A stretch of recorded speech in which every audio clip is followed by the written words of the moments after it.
Oi, eu sou o professor Vitor Machado e hoje vamos falar um pouquinho sobre como funciona um projeto de ciência de dados de ponta a ponta. Vamos nessa? O mercado ele funciona todo baseado em dados, desde o nosso uso de redes sociais até a compra de produtos, interação com planos de saúde, as grandes empresas, todas elas utilizam um grande volume de dados para poder fazer as suas análises e tomadas de decisão.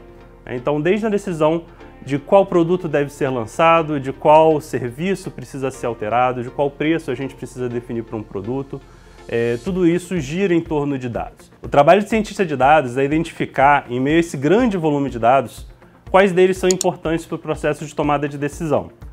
E esse processo normalmente gira em torno de 3 grandes etapas que a gente vai falar agora. A primeira etapa é o entendimento do negócio. Nesse momento, o cientista de dados ele vai entender o problema, ele vai estudar o negócio e a partir daí ele vai analisar quais dados são importantes para poder formular a pergunta de pesquisa que ele vai ter que responder. Isso pode ser uma tomada de decisão com relação a um produto que vai ser lançado, uma previsão de sucesso de uma campanha de marketing, uma escolha de clientes para ofertar um determinado produto ou serviço, ou então uma definição de preço de um novo produto que vai ser lançado. Essa etapa é essencial para que o cientista de dados entenda o que precisa ser analisado e como os dados vão ser coletados, além de quais modelos vão ser usados e quais técnicas vão ser aplicadas para a gente chegar no resultado final. A próxima etapa é a de engenharia de dados e modelagem do problema.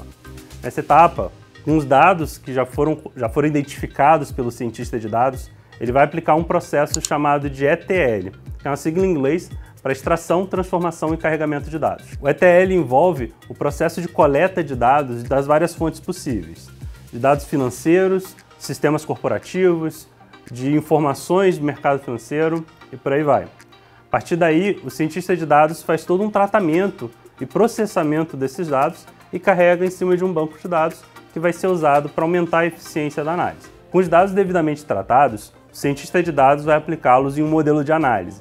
É nesse modelo que a gente adota algoritmos de inteligência artificial, que vão aprender com os dados que foram inseridos. E a responsabilidade do cientista de dados é avaliar a qualidade desse modelo, ou seja, identificar se o resultado é aplicável ou não para resolver o problema. A última etapa de um projeto de ciência de dados é a visualização dos resultados, ou seja, é a transformação dos dados coletados em conhecimento, que vai ser usado para tomar as decisões de negócio.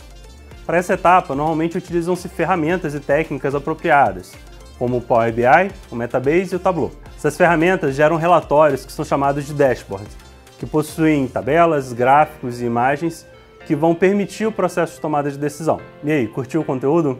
Isso e muito mais você aprende na nossa graduação do IBMEC em Ciência de Dados e Inteligência Artificial. As atividades de ciência de dados são parte integrante de todos os negócios, e esse foi apenas um conceito inicial.